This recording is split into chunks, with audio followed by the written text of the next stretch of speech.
Doctor കാഷ്വാലിറ്റിയിലുള്ള doctor പറഞ്ഞെന്ന് പറഞ്ഞു കഴിഞ്ഞാൽ അവിടെ ബെഡില്ല, ഐസിയുലും ബെഡില്ല, 1-ാം വാർഡിലും ബെഡില്ല. നമ്മൾ ചെന്നപ്പോൾ ഞാൻ വൈകിയാണ് എത്തിയത്. ഞാൻ വൈകി എത്തിയപ്പോൾ സമയത്ത് സ്ട്രെച്ചറിൽ കിടത്തിയിരുന്നു പുള്ളിയെ, വെളിയിൽ സ്ട്രെച്ചറിൽ കിടത്തിയിരുന്നു. പുള്ളിക്ക് വേറെ ഒരു ട്രീറ്റ്മെന്റ് കൊടുത്തിട്ടില്ല. പുള്ളിക്ക് ഓക്സിജൻ കിട്ടുന്നില്ല എന്ന് പുള്ളി ഡോക്ടറിനോട് പറഞ്ഞിട്ടുണ്ട്. പുള്ളി എന്നിട്ട് നമ്മൾ അകത്തേറി പറഞ്ഞു ബെഡ് ഷെയർ ചെയ്തെങ്കിൽ ഒരു ബെഡിൽ കിടത്താം, ഇല്ലെങ്കിൽ തറയിൽ കിടത്താം. അവർക്കത് പറ്റത്തില്ല. നിങ്ങളെ റിസ്കിൽ നിങ്ങൾ ഇവിടെ കൊണ്ടുപോകണം നമ്മൾ പറഞ്ഞു.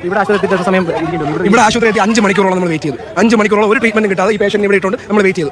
നടന്നു വന്ന പേഷ്യന്റ് 5 മണിക്കൂറിന് 5 മിനിറ്റ് മുമ്പേ ഇവിടുത്തെ ഡോക്ടർ കാഷ്വാലിറ്റി അപ്പോഴത്തെ ഡ്യൂട്ടി ഡോക്ടർ നമ്മൾ പറഞ്ഞു നിങ്ങൾ വേറെ ഏത് ഹോസ്പിറ്റലിൽ കൊണ്ടുപോയാൽ നിങ്ങൾക്ക് രക്ഷപ്പെടുത്തി എടുക്കാം. ഇവിടുത്തെ കാർഡിയോ ഡോക്ടർ വരത്തില്ല എന്ന് നമ്മൾ പറഞ്ഞു. ഇവിടുത്തെ കാർഡിയോ ഡോക്ടർ വരത്തില്ല, ഇവിടെ നിങ്ങൾ പെട്ടെന്ന് കൊണ്ടുപോയി കഴിഞ്ഞാൽ നിങ്ങൾ രക്ഷപ്പെടുന്നത് പറഞ്ഞിട്ട് നമ്മൾ തിരിഞ്ഞത് പുള്ളി ബ്രീത്ത് ഔട്ട് ആയ സമയത്താണ് ഇവരെല്ലാം പാനിക്കായി. ഈ ഡോക്ടേഴ്സ് എല്ലാം കൂടെ വന്ന് ഒരു സീനിയർ ഡോക്ടർ അതുവരെ വന്നിട്ടില്ല. അപ്പോഴും വന്ന് വെന്റിലേറ്റർ കയറ്റിയതിനു ശേഷം വെന്റിലേറ്ററിൽ കെട്ടുന്ന ഒരു പൾസ് കാണിച്ച് നമ്മൾ കാണിച്ച്, അതായത് പുള്ളിക്ക് ജീവനുണ്ടെന്ന് കാണിച്ച് 5:30 ഡെത്തായ പുള്ളിയെ ഇന്നലെ മൊത്തം ഇതിനകത്ത് കൊണ്ടുവച്ച് ആ ഡെഡ് ബോഡിയിലാണ് അവർ ആൻജിയോഗ്രാം ചെയ്തത്.